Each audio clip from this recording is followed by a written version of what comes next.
We appreciate working with you because you want to stop crime, and so do we. And it's very, very effective. And I want to just say hello to the people of El Salvador and say they have one hell of a president. Okay, and I mean that, and I know him well. I know him as a very young man, Marco. Even younger than you. You know, he started pretty young. He'll always be younger. Young at heart. But I want to thank you for the great job you're doing. I appreciate it very much. Thank you. Well, it's an honor to be here in the Oval Office with the President and leader of the free world. We're very happy, and we're very eager to help.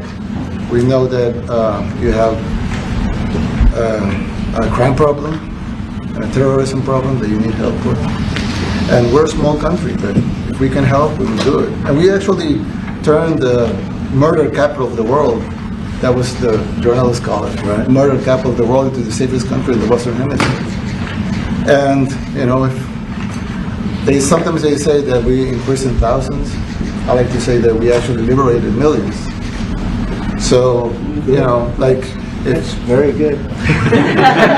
Who gave him that line? Do you think I can use that? Yes. And in fact, Mr. President, you have 350 million people to liberate. Yes. But to liberate 350 million people, you have to imprison some.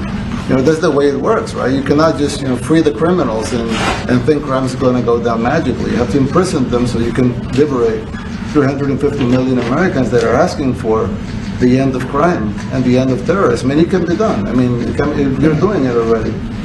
And I'm sure that people have seen the change in the streets. A long way to go because you're just initiating your second term. But it's clear that, you know, with the numbers at the border, you know, when even in Democrat-run cities, they get a help from the work you're doing. So I'm really happy to be here, honored, and eager to help. Well, we had a terrible thing happen. We had an administration that allowed people to come in freely into our country from not only South America, but from all over the world, many from the Congo in Africa, Asia, all over the world, Europe, rough parts of Europe. And they came from prisons, and they came from mental institutions, and they came from gangs, and the gangs of Venezuela and other places. And hundreds of thousands and even millions of them came. 21 million people altogether, but many of the people that came, just a tremendous percentage of them were criminals, in some cases violent criminals. We had 11,088 known murderers. Half of them murdered more than one person. This was allowed by a man who, what he did to our country is just unbelievable. So we're straightening it out, we're getting them out. But what they did and what that party did to our country, open borders, anybody could come in. As soon as I heard that, I said, every prison's going to be emptied out into our country. That's what happened. And we're straightening it out. And we just had numbers. We had the highest recruiting numbers in the history of our country going into police departments. And a year ago, we had the lowest numbers. You couldn't hire a biggest change. Yeah. Nobody's ever seen. The lowest to the highest. And the military now, Marines, the Army, Air Force, Coast Guard, every slot is, I mean, we have the best numbers we've ever had. We call it recruitment numbers. And we've never had anything like it. We had records on at every single level. But very important, the policemen. The policemen are joining forces now that we're having a hard time with policemen because we weren't protecting our police. Yeah. And we cherish our police. The police are great, and the firemen and everybody else. But we have the highest numbers that we've ever had, the most enthusiasm. Great enthusiasm on trade and other things. We're doing great. We're taking in billions and billions of dollars. We made 2 weeks ago, I gave them a little bit of a pause because, you know, you have to show a little flexibility. But we go back to what we have to do. The markets have been very strong once they got used to it. But we were losing $2 billion a day. There's no company big like this. But this is the biggest deal ever made. Now we're making $3 billion a day. We're a great country, but we had stupid people running this country. And I can say it. But what they've done to us at the border should never and can never be forgotten. It's a sin, what they did, and you are helping us out, and we appreciate it. Thanks.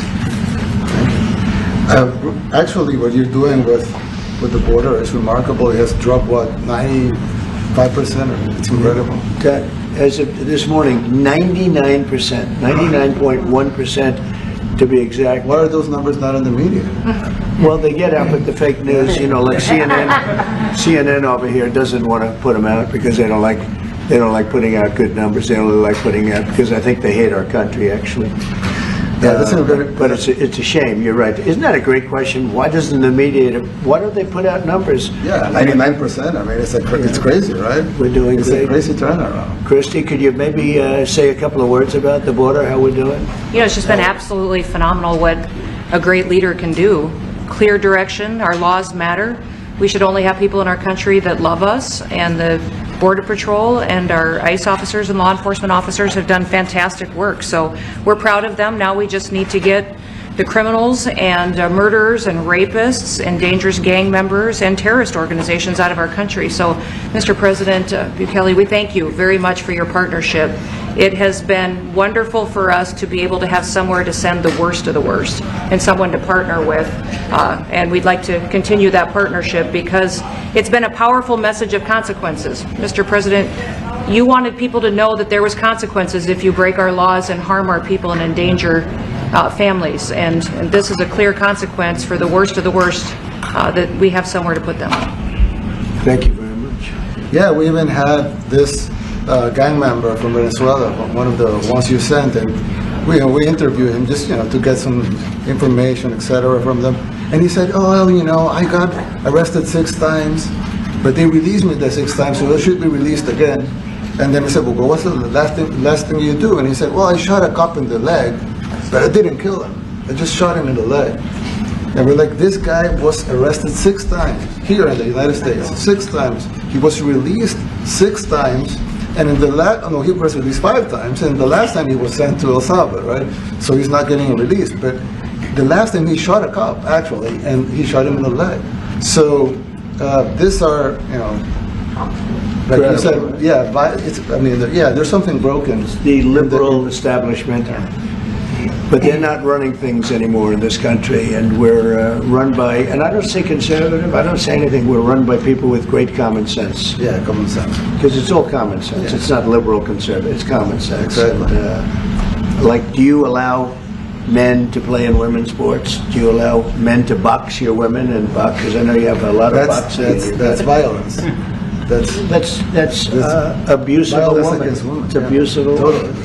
But we have people that fight to the death because they think men should be able to play in women's sports. And some of those sports, it wouldn't matter much, but it still matters. But some of them are very dangerous for women. Some years ago, like you said, a decade ago or so, women rights movements were pressuring so that we enacted specific laws to avoid men abusing women. And I think those laws were great because there were a lot of men abusing women. But now some of the same people are trying to backtrack on that and actually trying to make new laws allowing men to abuse women in sports. So actually that doesn't make sense. It doesn't make sense. It's crazy. They have weightlifting records, right? Yeah. A woman gets up, this way, she's incredible. A guy gets up and beats her by 100 pounds. What are you going to do? A record that hadn't been broken in 18 years. They put on an ounce, quarter of an ounce, eighth of an ounce for 18 years. Now they have a guy come up, ping.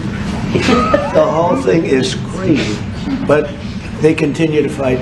And I don't like talking about it because I want to save it for just before the next election. I said, my people, don't even talk about it because they'll change.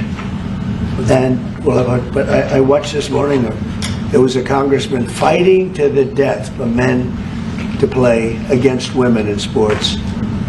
And you say to yourself, why? What are they doing, right? What are they doing? But your country's not too big in that. No, of course not. We're big in protecting women. Good. That's right. It's a very important form of protection, too. And as you can see, most of my cabinet are women, so... That's impressive. Yeah. That's why you're and running. they're not DEI hires or anything. They're just great at what they do. Right? That's right. This is very impressive. Yeah, This is a first. we've had women, but we've never had 3 of them right here. That's 4 and 3 and men. look at what we have. You guys feel a little bit mistreated? That's good. I like it.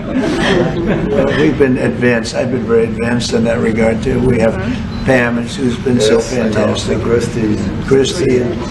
And the most powerful woman they see I anywhere. know, exactly. She's rated. They're all afraid of her. Susie Wells, they say, oh, she's tough. Yeah. Most powerful woman in the world, according to magazines. What do I know? Yes. But I think she probably is. Yeah, she probably is. Yeah, she probably is.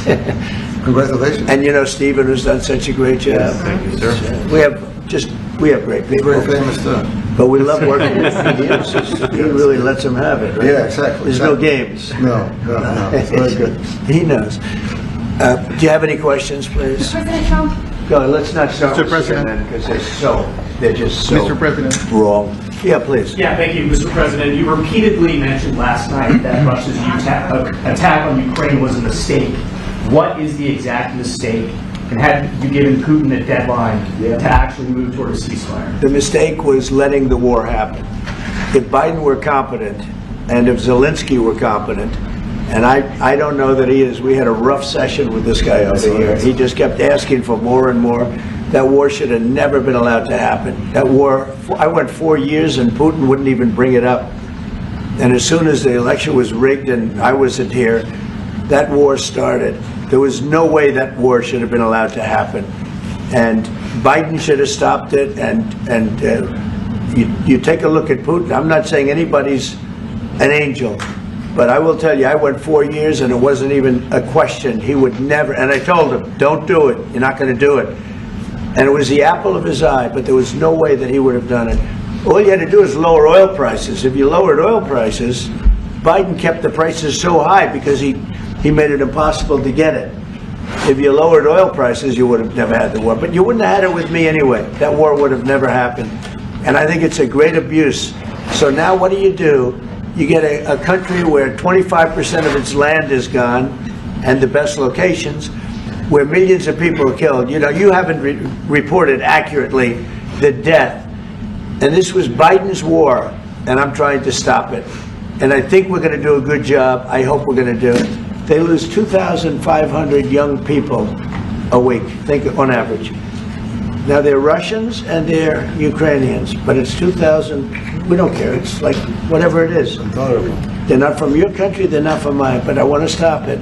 2,500. It's a killing field. It's like the Civil War. You take a look. I look at the satellite pictures. This should not be happening in our time. Of course, our time can be pretty violent, as we know.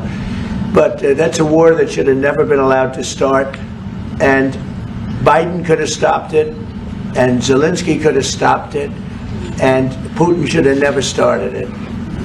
Everybody's to blame. Have you spoken to President Zelensky, sir, about his offer to purchase more Patriot missile batteries? Oh, I don't know. He's always looking to purchase missiles, you know. He's against, listen, when you start a war, you got to know that you can win the war, right? You don't start a war against somebody that's 20 times your size and then hope that people give you some missiles. If we didn't give them what we gave, remember, I gave them javelins. That's how they won their first big battle with the tanks that got stuck in the mud, and they took them out with javelins. They have an expression that Obama at the time, Obama gave them sheets and Trump gave them javelins. But just something that should have never happened. It's a really shame. The towns are destroyed. Towns and cities are, largely destroyed.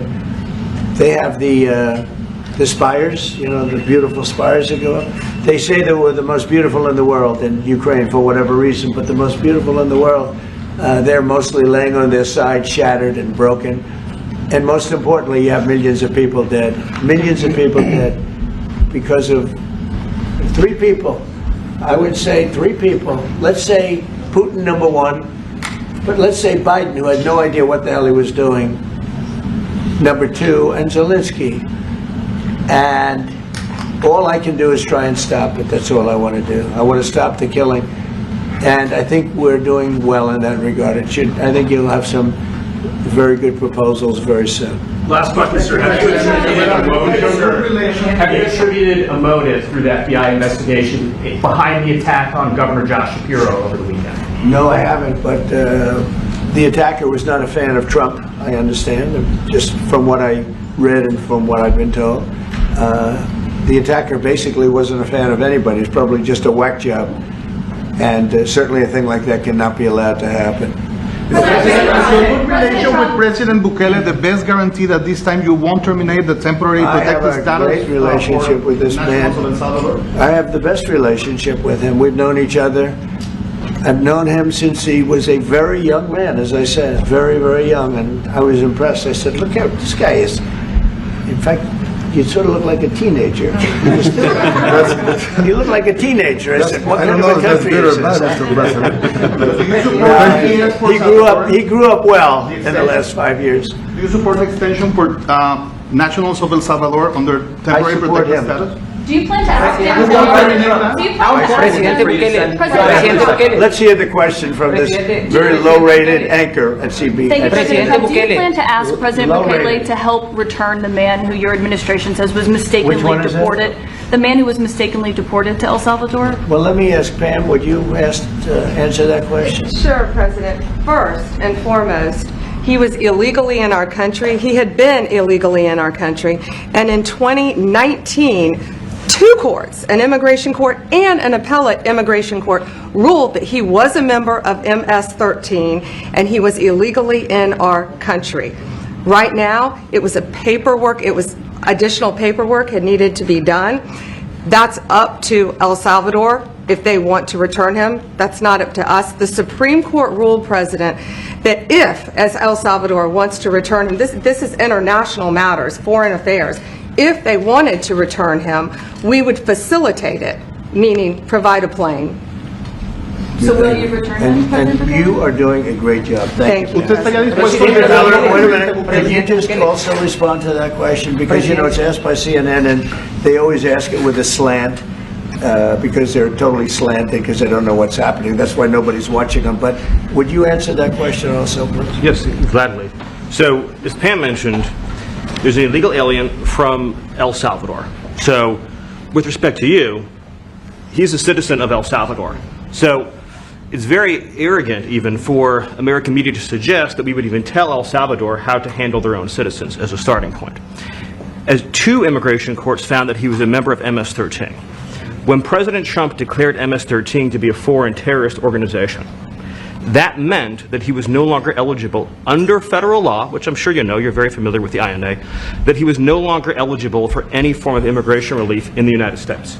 So he had a deportation order that was valid, which meant that under our law, he's not even allowed to be present in the United States and had to be returned because of the foreign terrorist designation. This issue was then, by a district court judge, completely inverted, and a district court judge tried to tell the administration that they had to kidnap a citizen of El Salvador and fly him back here. That issue was raised with the Supreme Court, and the Supreme Court said the district court order was unlawful and its main components were reversed 9-0 unanimously, stating clearly that neither Secretary of State nor the President could be compelled by anybody to forcibly retrieve a citizen of El Salvador from El Salvador, who again is a member of MS-13, which, as I'm sure you understand, rapes little girls, murders women, murders children, is engaged in the most barbaric activities in the world, and I can promise you, if he was your neighbor, you would move right away. So you don't plan But to the ask for Supreme anything Court is to get him asking back? to...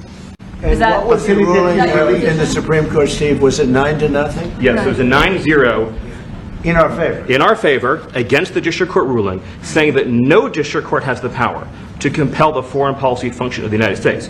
As Pam said, the ruling solely stated that if this individual at El Salvador's sole discretion was sent back to our country, that we could deport him a second time. Well, No version of this legally ends up with him ever living here because he is a citizen of El Salvador. That is the president of El Salvador. Your questions about it, per the court, can only be directed to him. I asked ¿Usted lo President liberaría, Bukele, Presidente what is Bukele? can President Bukele weigh in on this? Do you plan to return him? Well, I'm suppose you're not suggesting that I smuggle terrorists into the United States, right? It's I mean, always how can I smuggle, how can I return him to the United States? Like, I smuggle him into the United States, or what do I do? Of course, I'm not gonna do it. It's like, I mean, the question is preposterous. How can I smuggle a terrorist into the United States? I don't have the power to return him to the United States. But you can release him inside El Salvador. Yeah, but I'm not releasing, I mean, we're not very fond of releasing terrorists into our country. I mean, we just turned the murder capital of the world into the safest country of the Western Hemisphere, and you want us to go back into releasing criminals so we can go back to being the murder capital of the world? No, that's not going to happen. Well, they'd love to have a criminal, released into our I mean, there's a So fascination. They would love it. Yeah. They're sick, these are sick people.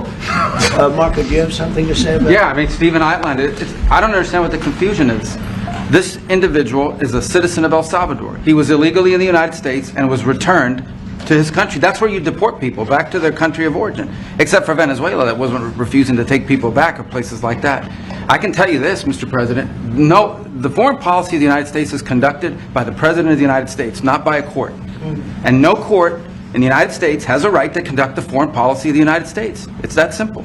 End of story. And that's what the Supreme Court held, by the way, to Marco's point. The Supreme Court said exactly what Marco said, that no court has the authority to compel the foreign policy function of the United States. We won a case 9-0, and people like CNN are portraying it as a loss, as usual, because they want foreign terrorists in the country who kidnap women and children. But President Trump, his policy is foreign terrorists that are here illegally get expelled from the country, which, by the way, is a 90-10 issue. Well, Mr. President, you said that if the Supreme Court said someone needed to be returned, that you would abide by that. You said that on Air Force One just a few days ago. And they said that it must be facilitated.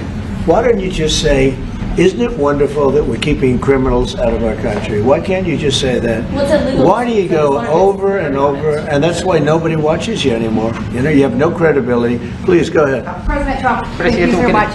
How many illegal criminals are you planning on exporting to El Salvador? And President Bukele, how many are you willing to take from the U.S.? As many as possible. And I just asked the president, it's this massive complex that he built, jail complex. I said, can you build some more of them, please? As many as we can get out of our country that were allowed in here by incompetent Joe Biden through open borders. Open borders.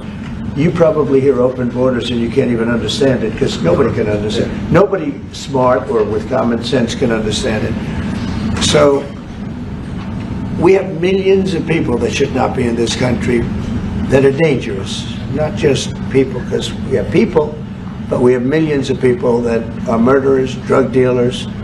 They've been allowed to come into our country by other countries that were very smart. When they heard that this very low IQ president, and by the way, I took my cognitive exam as part of my physical exam, and I got the highest mark, and one of the doctors said, sir, I've never seen anybody get that kind of, that was the highest mark. I hope you're happy with that. Although they haven't been bugging me too much to take a cognitive, but I did do my physical and it was released. I hope you're all happy with it. I notice there's no question, so probably you are. But the cognitive, they said to me, sir, would you like to take a cognitive test? I said, did Biden take one? No. Did anybody take one? No, not too many people took them. I said, what about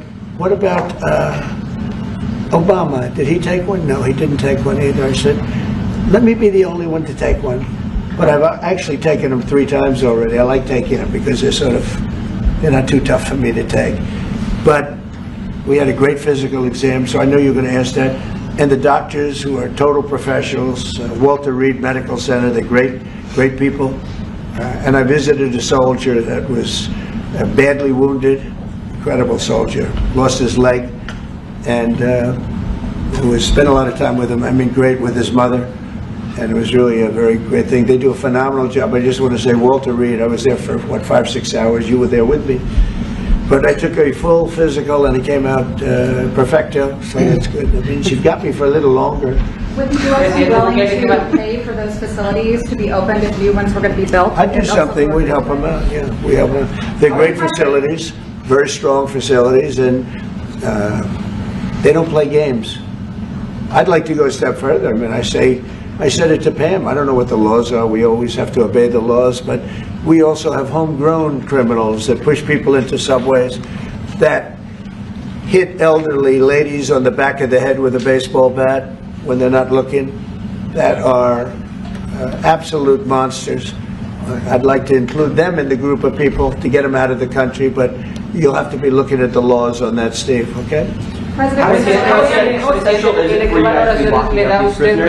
do you think more presidents should follow suit like you guys as far as taking a hard stance on crime here in the United States? Well, I do. I think everybody has to. I mean, the president said it better than anybody. He said, you know, you have liberty and you have to have liberty, but to have liberty, not everybody is going to be good. And, you know, some are bad because they're sick. They're mentally deranged. They're bad. Why do you Then you have to take them. If you're going to have a country, you're going to have to take those people out. And we've been doing that. But this was like an unforced error, they would call it, where we had people that may hate our country, or maybe they're just stupid people. I think they're probably stupid people more so. A lot of people said they did it for the vote. But I did better with Hispanic people than they did, because they always use Hispanic. I did better. You people love me. I saw my poll numbers in your country. I'm through the roof, right? 91%. Some people think they do it for the vote.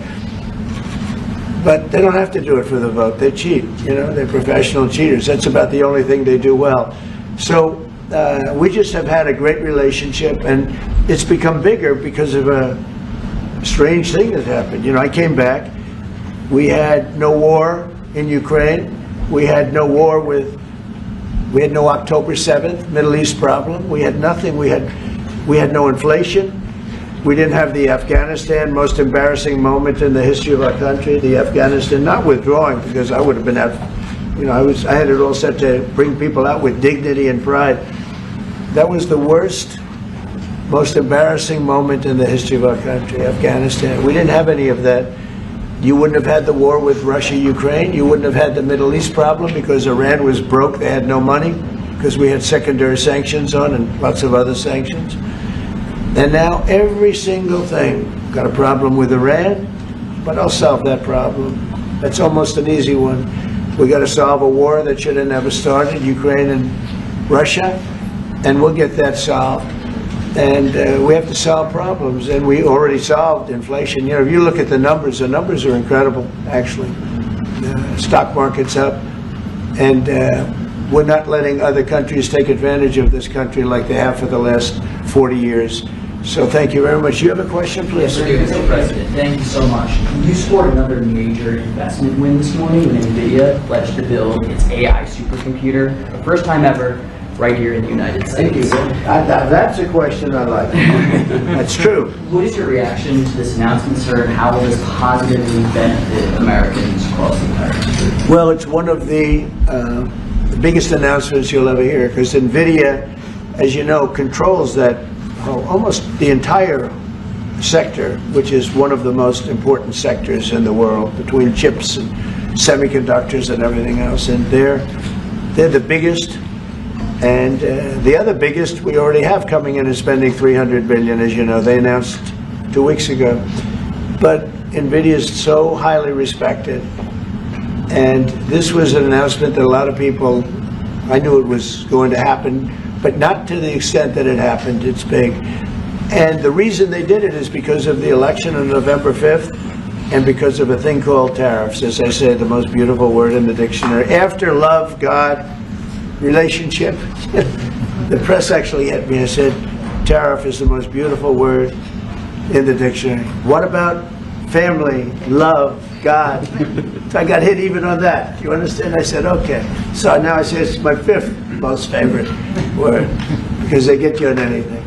But that NVIDIA, it's one of the great companies of the world, modern, super modern companies, controls segments that nobody, you know, sort of controls the world in a sense, and they're coming in here in the biggest way with hundreds of billions of dollars. Not like millions of dollars, hundreds of billions of dollars, and I'm honored by it.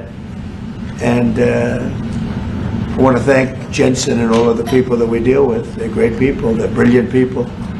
And without tariffs, they wouldn't be doing it. Okay? Thank you very much. Yeah,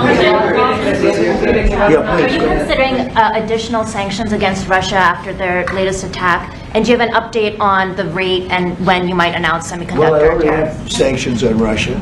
I put them there. If you remember, Nord Stream 2, that's the big pipeline that goes through Europe. I stopped it. That's Russia's pipeline, the largest pipeline, I think, in the world, goes to Germany. And I stopped it. And when Biden came in, he approved it. And then they say, oh, I'm friendly with Russia. No. Putin said, you know, if you're my friend, I'd hate to see you when you're my enemy. I stopped the biggest economic job they ever had. I stopped it cold, right? It was dead. You know that, right? And Biden came in and he immediately approved it. What was that all about? And it's a pipeline that takes care of a lot of the needs. Now, you know, it was a very controversial thing, but I stopped it and Biden approved it. Question? On tariffs? No, not you. Not Presidente update today on potential semiconductor tariffs and potentially pharmaceuticals. What? Semiconductor tariffs and potentially pharmaceuticals. Any update on Pharmaceuticals, that? we're going to do. We don't make our own drugs, our own pharmaceuticals. We don't make our own drugs anymore. The drug companies are in Ireland and they're in lots of other places, China. And all I have to do is impose a tariff. The more, the faster they move in. The higher the tariff, it's very simple. It's inversely proportional. The higher the tariff, the faster they come. And yeah, we're going to be doing that. That's going to be like we have on cars. We have, as you know, a 25% tariff on cars. We have a 25% tariff on steel and aluminum. And that's what that category fits right now. Do you have a percentage in mind and a timeline? I have a timeline, yeah, not too distant future. We're doing it because we want to make our own drugs. We're doing it because we want to make our own steel and aluminum, lumber, other things. And they're all coming in. We have record numbers, $7 trillion. Since I announced, like a month and a half ago, since I came in, we have over $7 trillion being invested in the country. We didn't have $1 trillion. We didn't have $500 billion with some of these guys. They didn't know what the hell they were doing. So we have the largest investment that we've ever heard of, and we're only 2 months in. And that'll continue at levels that you've never seen before. That's what's going to happen. And even the stock market's up today. It's we also had, you know, a lot of people didn't say it the way it was. We had the largest gain in the stock market in history on every single category last week. That was a nice game because we were getting a little hit because people didn't understand the power of our country economically if you use it right. Do you have something to say on that, JD? Yes, sir. I mean, look, for 40 years we have lost manufacturing capacity. Workers have seen their wages stagnate, and some of the most critical things that we need, from the pharmaceuticals, the drugs that we give to our children, the antibiotics that we give to our kids, to the weapons that we actually need to fight a war, if God forbid we had to fight a war, we don't make enough of that stuff. And so President Trump ran explicitly on changing that. Yes, as the president mentioned, it caused a little bit of disruption in the market, but I actually think over the long term, workers are going to benefit, stocks are going to go up, American businesses are going to benefit as we reinvest and reindustrialize our country. And the auto workers and the Teamsters and all of the unions, you know, not traditionally Republican, but I'm winning those unions by, 40, 50 points on the Democrats. They're losing everything. And they're losing everything because they just have policies that are not believable. They fight for policies that are 5% popular, and nobody knows who the 5% are. I mean, nobody can find the 5%. But if you go back to Ohio, and by the way, we have the great championship team from Ohio coming in today, right? Very big day. And that's going to be a little bit later. And that'll be, if you want to stick around, I'll introduce you to some nice people. You'll see some very large people, right? You'll see some people that even you have not seen people like this. These are big, these are 6'7", 380 pounds with no fat. Okay, that's pretty good, right? But the team, the national championship team, is being honored today at the White House, so that'll be exciting. If you're around, you want to stay around, I'll have you up there. You can tell them all about your prison, how you have to behave. Mr. Okay. How Who else? temporary are those exemptions on electronics? Yeah, you said yesterday that you're making a decision on Iran very quickly. What do you mean by that? Is that a decision to strike Iran? Or? Their problem very quickly. Iran wants to deal with us, but they don't know how. They really don't know how. We had a meeting with them on Saturday. We have another meeting scheduled next Saturday. I said, that's a long time. You know, that's a long time. So I think they might be tapping us along.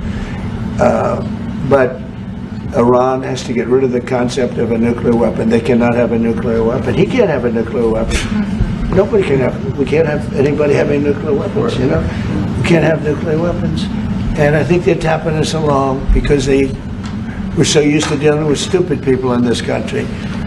And I had Iran perfect. You had no attacks. You would have never had October 7th in Israel, the attack by Hamas, because Iran was broke. They were stone cold broke when I was president. And I don't want to do it. I want them to be a rich, great nation. The only thing is, one thing, simple. It's really simple. They can't have a nuclear weapon.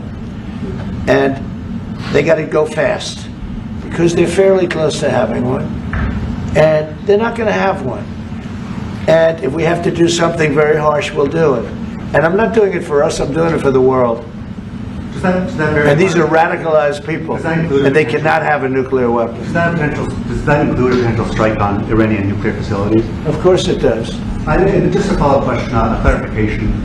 You mentioned that you're open to deporting individuals that aren't foreign aliens but are criminals to El Salvador. Does that include potentially U.S. citizens, fully naturalized Americans? If they're criminals and if they hit people with baseball bats over their head that happen to be 90 years old, and if they rape 87-year-old women in Coney Island, Brooklyn, yeah, that includes them. What do you think? There's special category of person? They're as bad as anybody that comes in. We have bad ones too, and I'm all for it because we can do things with the president for less money and have great security.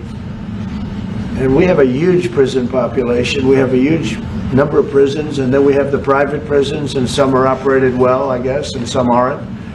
But he does a great job with that. We have others that we're negotiating with too.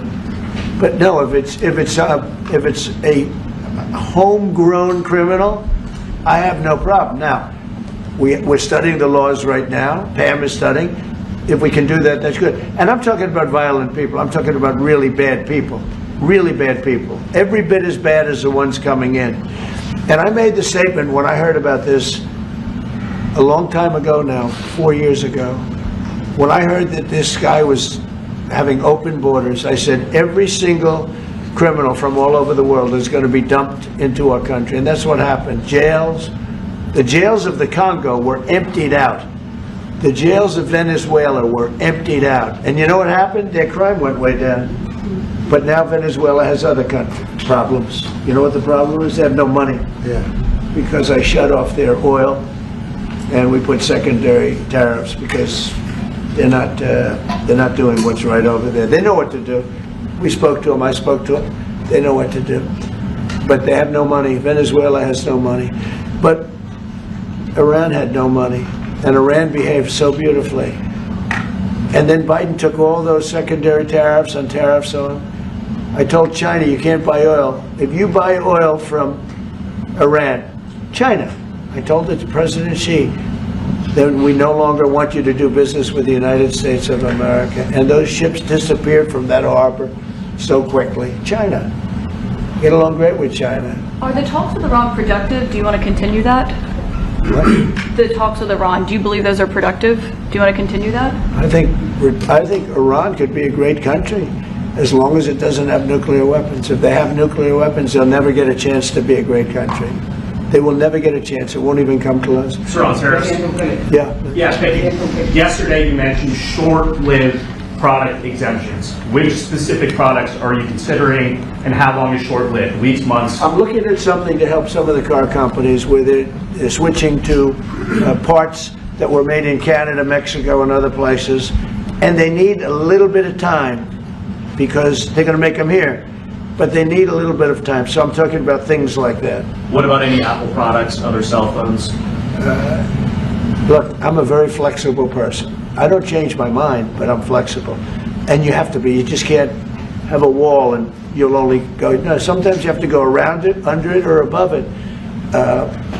There'll be maybe things coming up. I speak to Tim Cook. I helped Tim Cook recently, and that whole business. I don't want to hurt anybody, but the end result is we're going to get to the position of greatness for our country. We're the greatest economic power in the world if we're smart. If we're not smart, we're going to hurt our country very badly. We lost with China over the Biden years trillions of dollars on trade. Trillions of dollars. And he let them fleece us. And we can't do that anymore. And you know what? I don't blame China at all. I don't blame President Xi. I like him. He likes me. I mean, who knows? Who the hell cares? Do you have any updates on But you know what? China? What? Do you have any updates with talks with China? No, let me just tell you this. I don't blame China. I don't blame Vietnam. I see their meeting today. Is that wonderful? That's a lovely meeting. They're meeting like trying to figure out how do we screw the United States of America. Don't forget, the European Union was formed to do just that. The European Union was formed to hurt the United States and on trade. And they get us on NATO because they don't pay their bills. But now, since I got involved, they have been paying their bills. I took in over $600 billion for NATO. Nobody took in anything. I mean, they were all delinquent. They had 8 nations out of 28 paid their bills. The rest of them were way delinquent. And I said, if you don't pay your bills, we're not going to protect you anymore. And the money poured in over 600.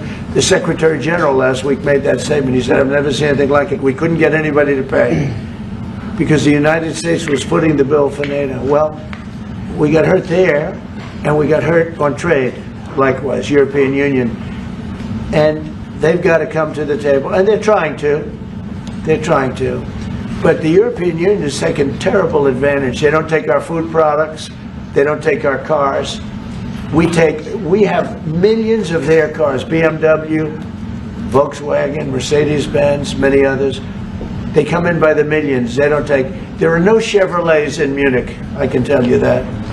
I said to Angela Merkel when she was there, as she was letting millions of people infiltrate Germany, which was not so good from, we would call them illegal immigrants, but she made them legal. But I said to her, and I get along with her very well, I said, how many Chevrolets do we have in Munich or Frankfurt? Why, none, Donald, none. I said, you're right. And yet we take in millions and millions of cars. No, those days are over. How long do you Okay, think the exemption- thank you very much, everybody. Thank you, President. Thank you, President.